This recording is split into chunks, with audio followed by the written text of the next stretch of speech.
आएगा जब परीक्षा में आपके आएगा तो इस अनुसार रहेगा कि मानव हृदय का सचित्र वर्णन कीजिए। तो इसमें क्या क्या है इसके बारे में वर्णन करना रहेगा ना। तो मानव हृदय में कितने चैम्बर होते हैं? चार चैम्बर होते हैं ना। जैसे अलग अलग ये खाली मानव की बात कर रहे हैं। हृदय में जो चैम्बर होते हैं, जो अलग जंतु हैं उनमें अलग अलग चैम्बर होते हैं ना। लेकिन हमको किसमें खाली बात करना, मानव की बात करना है। तो मानव में कितने चैम्बर होते हैं? चार चैम्बर होते हैं। तो आपको पता है कि जो हार्ट है, हार्ट की संरचना आपको क्या करिए तैयार कर लीजिएगा। जैसे बनाना रहेगा ना, आपको परीक्षा में बनाना पड़ेगा, है कि नहीं। जब पूछेगा सचित्र वर्णन कीजिए तो आपको इस पर वर्णन करना ही पड़ेगा।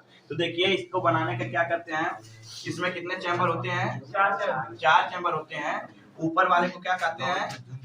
अलिंद कहते हैं। और नीचे वाले क्या कहते हैं? निलय कहते हैं। यानी कि अगर आप देखेंगे तो ऊपर भी दो अलिंद है, नीचे दो निलय है।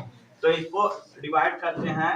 इसको बोलते हैं दायां अलिंद, इसको बोलते हैं दायां निलय, और ऊपर वाले फिर बोलेंगे बायां अलिंद और बायां निलय।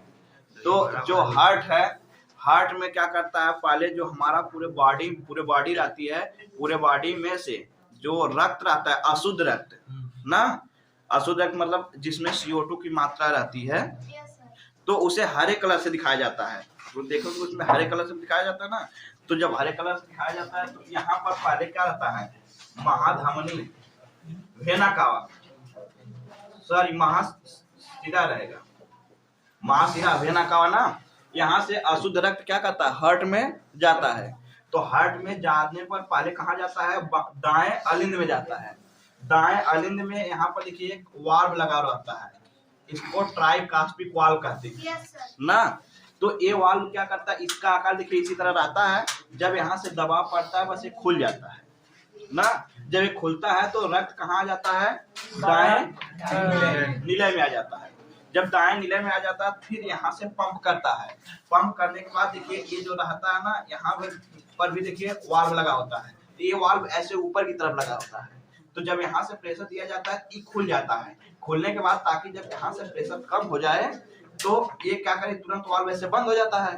जब बंद हो जाता है तो जो ऊपर का रक्त आता है वो नीचे नहीं आता है ना। तो इसके बाद ये कहाँ जाता है? हमारे लंग्स के पास जाता है, फुसफुस ना, लंग्स के वही फेफड़े के पास जाता है। तो फेफड़े के पास जाता है तो वहां पर क्या होता है? विनिमय होता है। बताया था ना विनिमय कैसे होता है। वहां पर कुछ गायें लगी रहती हैं जो गैसों का क्या करती है? विनिमय करती है।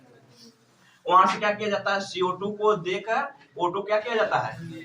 ग्रहण किया जाता है। और जब O2 जब रक्त में O2 मिल जाता है तो फिर उसके बाद इधर से बाएं अलिंद में आकर खुलता है। बाएं अलिंद में खुलता है, सेम वहीं पर इसी तरह वाल्व लगा रहता है। इसको डाइकास्पिक वाल्व बोलते हैं ना। तो ये तुरंत खुलता है। उसके बाद यहाँ पर रक्त कहाँ आता है? बाएं निलय में आता है। बाएं निलय के बाद फिर पंप करता है तो कहाँ जाता है? पूरे शरीर में जाता है।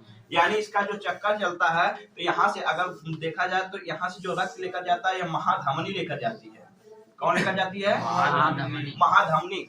तो महाधमनी के बाद जो जाता है वो जाता है धमनी में। धमनी के बाद डिवाइड होता है छोटी धमनी में। उसके बाद पहुंचता है केशिका में ना। उसका फिर तुरंत इसमें आता है छोटा सिरा। छोटा सिरा के बाद फिर किस में आता है? सिरा में। और सिरा के बाद फिर कहाँ आता है? महाशिरा में। और महाशिरा के बाद फिर कहाँ बनता है? देखिए यहाँ पर हार्ट में पहुंचता है। फिर हार्ट से ये प्रक्रिया चलती रहती है ना। अब भाई जो हार्ट है ये हार्ट ना मतलब ये हार्ट है जो खाली मतलब दिखावे के लिए है। मतलब ये हार्ट इसी तरह होता है ना, सिर्फ आकार एक तो दिया गया है। तो इस तरह से चक्कर चलता रहता है। इसकी देखिए यहाँ पर जो मांसपेशियां क्या थोड़ी मोटी रहती हैं ना। इधर से ये क्या करता है कि बताओ ना, हमारे पूरे मतलब बीच शरीर में होता है, मतलब बीचों बीच, लेकिन बाएं तरफ क्या होता है? झुका रहता है ना। बाएं तरफ झुका रहता है। और इसका काम क्या रहता है? खाली बस रक्त को क्या करता है? पूरे शरीर के रक्त को अपनी तरफ लेकर आता है और उसके बाद फिर कहाँ भेजता है? लंग्स के पास भेजता है। और लंग्स क्या करता है, उसको प्योरीफाई करता है, शुद्ध करता है। शुद्ध करने के बाद फिर कहाँ भेजता है उसको, फिर लंग्स को हार्ट के पास भेजता है, और हार्ट दोबारा पंप करके फिर पूरे शरीर में भेजता है। ये प्रक्रिया चलती रहती है। और आपको पता है कि बताए हैं हम कि जो मानव है, मानव में लगभग 5 लीटर खून रहता है ना, 5 लीटर खून रहता है। तो आपको पता है जब 5 लीटर खून रहता है तो आप कहेंगे सर ये इतना बड़ा है, और इसका कितना होता है, लगभग 300 ग्राम का होता है। तो अब इतना बड़ा है तो कैसे इसमें कितना 5 लीटर खून आता कैसे है ना, तो इतने बड़े में 5 लीटर खून आएगा तो फट ही जाएगा ना। तो लेकिन आपको बता दें कि लगभग एक मिनट में कितनी बार धड़कता है, 72 बार ना। तो ये क्या होता है, जब एक बार धड़कता है तो कुछ ग्राम खून को देता है ना। जैसे ये नहीं, ये प्रक्रिया तुरंत चलती रहती है ना। जब एक बार धड़कता है तो कुछ ग्राम खून जाएगा, फिर दोबारा धड़केगा तब कुछ ग्राम जाएगा। ऐसे जब 1 मिनट में 72 बार धड़कता है तो 1 मिनट में 5 लीटर खून को क्या करता है वो लंग्स के पास, क्या 72 से 75 बार ही धड़कता है वो ना।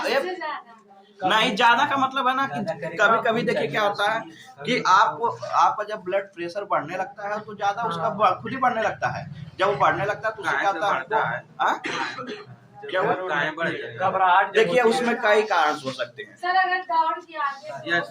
हाँ, जैसे जब हमको ऊर्जा ज्यादा व्यय करनी पड़ती है ना, जब ऊर्जा ज्यादा व्यय करनी पड़ेगी तो उसका क्या होता है, देखिए क्या होता है कि जो प्रेशर होता है, आपको पता है ना हमारे शरीर में जो होता है परिसंचरण की खोज किसने की है, विलियम हार्वे ना। तो इसमें देखिए धमनी रहती है और शिरा रहता है, 2 ही बात किए थे ना। तो धमनी और शिरा, तो धमनी में जो प्रेशर आता है वो 120 रहता है ना, और शिरा में कितना रहता है, 80 रहता है। धमनी में क्या रहता है, वाल्व नहीं लगे रहते हैं, धमनी का प्रेशर वैसे खुद ही ज्यादा रहता है। क्योंकि देखो आप देखिए यहाँ पर इसके मतलब संरचना को देखिए, इधर से कम झुका है इधर, लेकिन मांसपेशियां ज्यादा है ना। जब इधर का दबाव देता है तो यहाँ से ज्यादा तेजी से भेजता है, जबकि इधर का दबाव देखिए तो स्लोली है। तो यहाँ से जाते जाते जब देखिए महाधमनी में प्रेशर ज्यादा रहेगा, धमनी में कुछ कम होगा, छोटे धमनी में कम होगा, केशिका में कम होगा, तो उसके बाद क्या आएगा छोटा शिरा में। अब इधर आकर यहाँ से वाल्व लगना शुरू हो जाते हैं। अब यहाँ से क्या होता है कि उसका जो प्रेशर होता है कम होना शुरू हो जाता है ना।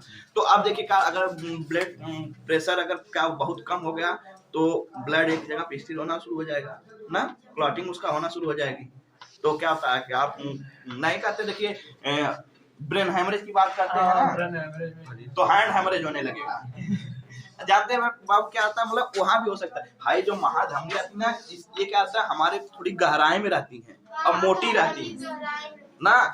हाई जो ऊपर के आप लोग देखते हैं ना, जैसे कभी कभी नस कटती है नहीं रखते तो थोड़ा बहुत खाली दुखता है, तो सिरा रहता है।